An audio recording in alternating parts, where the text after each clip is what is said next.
Hey guys, welcome to our channel abroad popular career guardians. Welcome मेरे प्यारे students और parents. आज की वीडियो में हम आपको स्वागत करते हैं। आज हम सेंट्रल पूल के बारे में डिटेल में बात करेंगे ताकि आपके सारे कंफ्यूजन दूर हो जाए। सबसे पहले सेंट्रल पूल के बारे में कुछ बेसिक डिटेल्स बताती हूँ।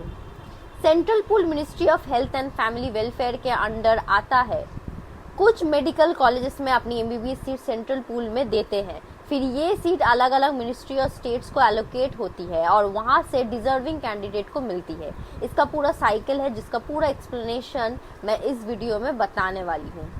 आज के वीडियो का मेन गोल है आपको ये बताना कि सेंट्रल पूल सीट्स अलॉट होने का प्रोसेस क्या है, कैसे अप्लाई करना है, कौन से फॉर्म भरना है, कौन एलिजिबल है, सब कुछ स्टेप बाय स्टेप बताएंगे। हम इस टॉपिक पर एक सीरीज बनाएंगे, इसलिए जुड़े रहिए हमारे साथ। आज के वीडियो में हम मिनिस्ट्री ऑफ होम अफेयर्स के थ्रू अलॉट होने वाली अदर्स कैटेगरी के सीट्स की बात करेंगे। सब डिटेल्स आपको मैं समझाऊंगा, जैसे कि एलिजिबिलिटी क्राइटेरिया, नोटिफिकेशन फॉर्मेट, सब कुछ। बहुत स्टूडेंट को कंफ्यूजन होता है पेरेंट्स डिफेंस में है या पैरामिलिट्री में। आज ये सब डाउट्स क्लियर करेंगे। मिनिस्ट्री ऑफ होम अफेयर्स के अंडर जो 26 सेंट्रल पूल एमबीबीएस सीट्स है उनकी बात करेंगे। अलग से 4 सीट सिविल टेररिस्ट विक्टिम के लिए होती है, उसका भी अलग वीडियो है। अगर बेसिक समझना है कि सेंट्रल पूल सीट्स कहाँ से आती है और कैसे मिलती है, तो सेंट्रल पूल के रहस्य को आपको जानना बहुत ज़्यादा जरूरी है। आज हम specifically ministry of home affairs की 26 सीट्स के बारे में बात करेंगे। एक छोटा रिवीजन, सेंट्रल पूल में टोटल 248 एमबीबीएस सीट्स होती है। अरुणाचल, मेघालय, नागालैंड, सिक्किम की सीट्स उनकी अपनी सीट्स काउंसलिंग अथॉरिटी एलोकेट करती है। लक्षद्वीप, लद्दाख, JNK के लिए भी उनकी अपनी union territory counselling authority seats allocate करती है। अब बात करते हैं 26 सीट्स की जो ministry of home affairs locate करती है। ये सीट्स जाती है सेंट्रल आर्म्ड पुलिस फोर्सेस के वार्ड्स को, जैसे Assam rifle, CISF, ITBP and then SSB, फिर आता है BSF एंड आता है GRPF, फिर आता है NSG। ये सब इसके अंदर आता है। अब रिजर्वेशन का बताती हूँ मैं। SC के लिए 15%, ST के लिए 7.5%, OBC के लिए 27%, EWS के लिए 10% एंड PWD के लिए 5%। एलिजिबिलिटी और प्रोसेस, प्रायोरिटी लिस्ट बनेगी। प्रायोरिटी 1 शाहिद होने वाले पर्सनल के वार्ड्स, विडोज, वाइफ्स। प्रायोरिटी 2 में परमानेंट डिसेबल होने वाले पर्सनल के wards, widows, wives and serving या रिटायर्ड पर्सनल के वार्ड्स प्रायोरिटी 3 में। एलिजिबिलिटी डिसाइड करेगी एक कमेटी। हर फोर्स का DIG होंगे मेंबर्स और BSF का IG चेयरमैन होगा। एप्लीकेशन फॉर्म भरना होगा एनेक्सचर 3 के फॉर्मेट में। सिलेक्शन होगा नीट के मार्क्स के बेसिस पर अलग प्रायोरिटी लिस्ट के हिसाब से। अब आपको नोटिफिकेशन और फॉर्मेट बताती हूँ।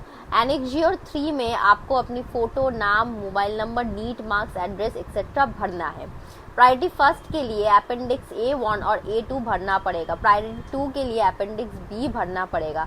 प्रायोरिटी 3 के लिए अपेंडिक्स C और सर्विंग पर्सनल के लिए फॉर्म O भरना पड़ेगा। फॉर्म में आपकी 12th क्लास की details, NEET marks, AIR rank सब भरना पड़ेगा। Appendix A1 wards, widows of personnel killed in action. Appendix A2 के लिए सिमिलर बट थोड़ा अलग डिटेल्स के साथ। अपेंडिक्स B में परमानेंट डिसेबिलिटी के केसेस। अपेंडिक्स C में नॉर्मल डेथ के केसेस। सर्विंग पर्सनल के लिए फॉर्म O। इम्पॉर्टेंट, आपको directly ministry of home affairs को फॉर्म भरना भेजना है। अपनी कंसर्न फोर्स के ऑफिस में सबमिट करना है। 2023 एंड 24 में 26 सीट्स का अलॉटमेंट कैसे हुआ था। प्रायोरिटी 1 SC को 1 सीट, OBC को 3 सीट्स। प्रायोरिटी 2 में SC को 1 सीट, UR जनरल को 1 सीट। प्रायोरिटी 3 में ST को 2 सीट, SC को 2, OBC को 7, EWS को 3 और UR को 6 सीट मिली थी। इस तरीके से 26 सीट का डिवीजन हुआ था। अब एक बार फिर से ध्यान से सुनना। मिनिस्ट्री ऑफ होम अफेयर्स के अंडर 26 सीट्स का प्रोसेस फॉलो करते हुए कुछ इंपॉर्टेंट स्टेप है। एलिजिबिलिटी चेक करना है कि आपका फोर्स या फैमिली मेंबर किस कैटेगरी में आता है, या तो शहीद, परमानेंट डिसेबिलिटी या रिटायर्ड। फॉर्म का सबमिशन केयरफुली करना जिसमें सारे एनेक्सर्स प्रॉपर्ली फिल होंगे। फाइनल सिलेक्शन नीट स्कोर के बेसिस पर होगा, तो जो कैंडिडेट का नीट स्कोर हाई होगा उसका सिलेक्शन ज़्यादा चांसेस है। अगर आपका फॉर्म कंप्लीट नहीं है या कुछ मिसिंग है तो वो सीट किसी और को मिल सकती है, इसलिए ध्यान रखें कि फॉर्म का सबमिशन प्रॉपर्ली हो जाए। आपको रेगुलर अपडेट्स चाहिए तो हमारे चैनल को सब्सक्राइब कर ले और बेल आइकन दबाइए ताकि नेक्स्ट वीडियो का नोटिफिकेशन आपको तुरंत मिले। इस वीडियो को अगर आपको किसी भी फ्रेंड या रिलेटिव को भेजना है जो MBBS के लिए अप्लाई करने की सोच रहे हैं तो ज़रूर भेजें। हमारे चैनल का मकसद है कि सबको एक्यूरेट और क्लियर इन्फॉर्मेशन देना ताकि कोई भी कंफ्यूजन ना हो।